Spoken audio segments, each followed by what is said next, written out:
जय श्री कृष्ण स्टूडेंट। मैं चिराग Solanki engineering mathematics के अंदर आपका स्वागत करता हूँ। आज का हमारा टॉपिक है लाप्लास ट्रांसफॉर्म।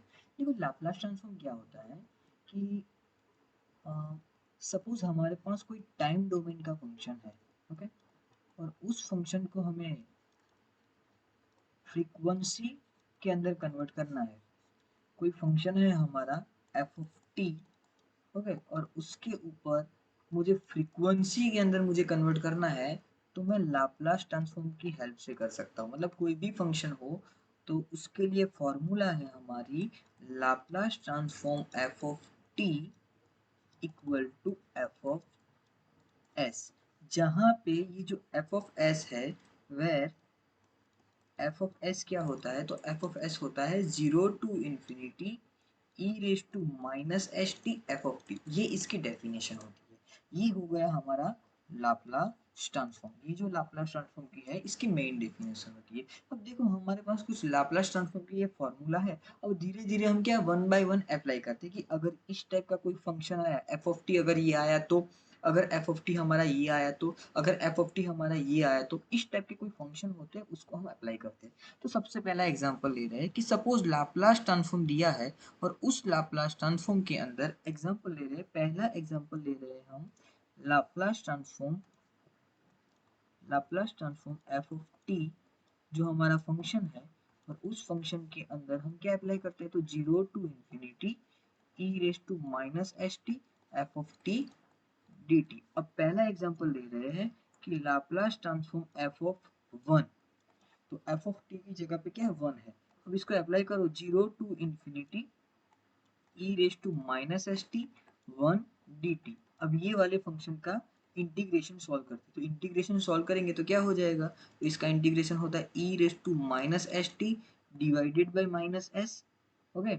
फिर function as it is zero to infinity. अब डी टी वाला फंक्शन है, इसका मतलब क्या है कि जहाँ पे भी टी है वहाँ पे हम लिमिट पुट करेंगे। तो पहली लिमिट हो जाएगी हमारी ई रेज टू माइनस एस, और t की जगह पे हो जाएगा हमारा इन्फिनिटी मतलब upper limit divided by minus, फिर ये वाला माइनस, फिर यहाँ पे होगा e raise to minus h t की जगह पे जीरो, फिर डिवाइडेड बाय माइनस एस, ये माइनस और ये माइनस बिकम प्लस। अब इसका सॉल्यूशन करते तो इसका सॉल्यूशन क्या हो जाएगा, इसका सॉल्यूशन होगा, देखो e raise to minus infinity, तो माइनस इन्फिनिटी है, इसका मतलब क्या होगा, one upon e raise to infinity हो जाएगा। अब ई रेज टू इन्फिनिटी इसका मतलब क्या होता है, वन बाई इन्फिनिटी, और वन बाई इन्फिनिटी का आंसर होता है जीरो।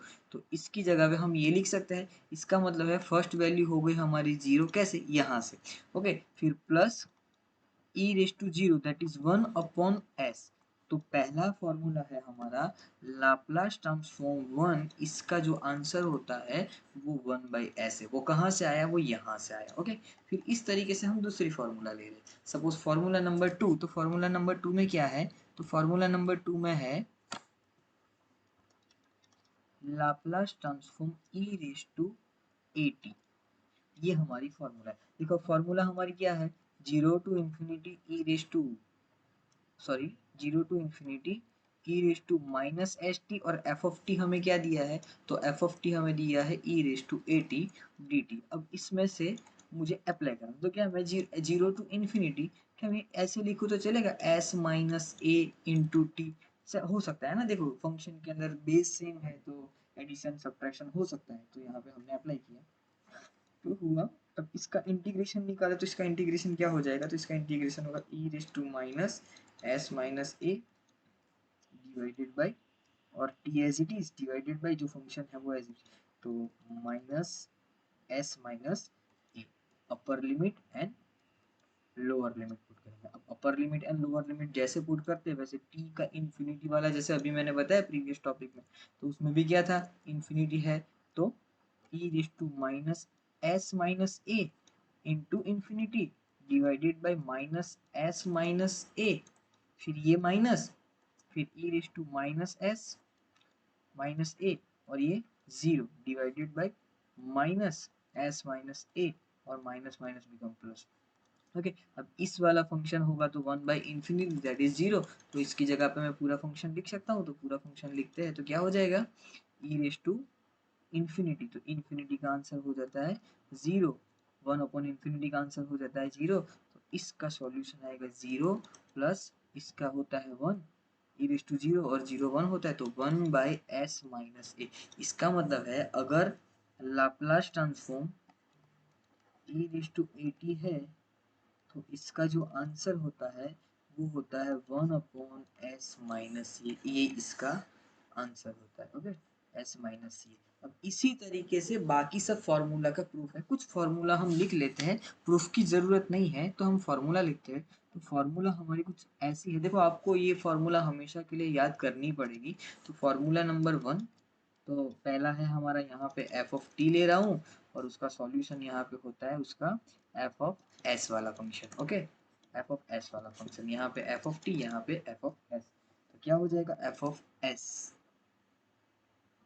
एफ ऑफ एस थोड़ा अच्छे से लिखते हैं, हो जाएगा एफ ऑफ एस। इस टाइप का हमारा फंक्शन है। तो पहला है लाप्लास ट्रांसफॉर्म ऑफ 1, तो उसके लिए हमारा सॉल्यूशन क्या रहेगा, तो उसके लिए हमारा सॉल्यूशन होगा 1 अपॉन एस। फिर दूसरा हो जाएगा Laplace transform of e raise to a t, तो उसका सॉल्यूशन क्या होगा, तो हमने लिखा तो उसका सॉल्यूशन होगा s minus A.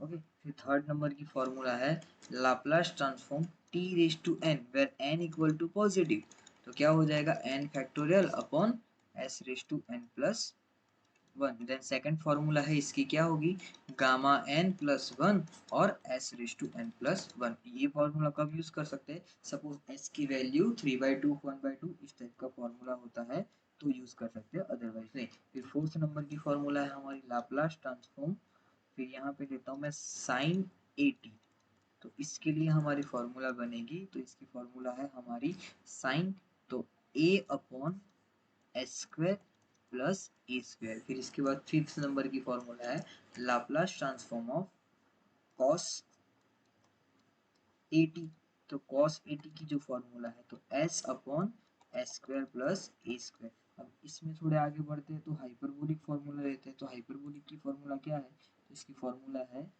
Laplace transform of, यहाँ पे हो जाएगा वेट अ मिनट, यहाँ पे हो जाएगा ए टी। अब formula number 6 Laplace transform of sine hyperbolic a t, तो इसका सॉल्यूशन होगा ए upon s square minus a square, ये इसका सॉल्यूशन है। देखो ये सब फार्मूला कहाँ से है, तो ये सब फार्मूला का सॉल्यूशन है। ओके, हमें सॉल्व करनी पड़ती है लेकिन हर बार हम कैसे सॉल्व करेंगे, इसलिए हमने डायरेक्ट ये फार्मूला लिखेंगे।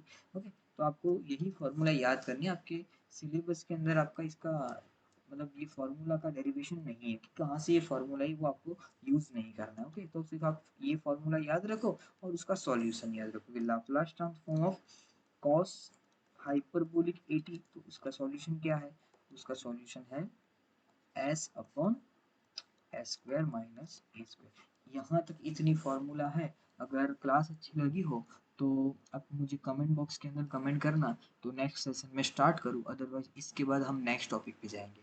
ठीक है, धन्यवाद स्टूडेंट, जय श्री कृष्ण, जय श्री राम।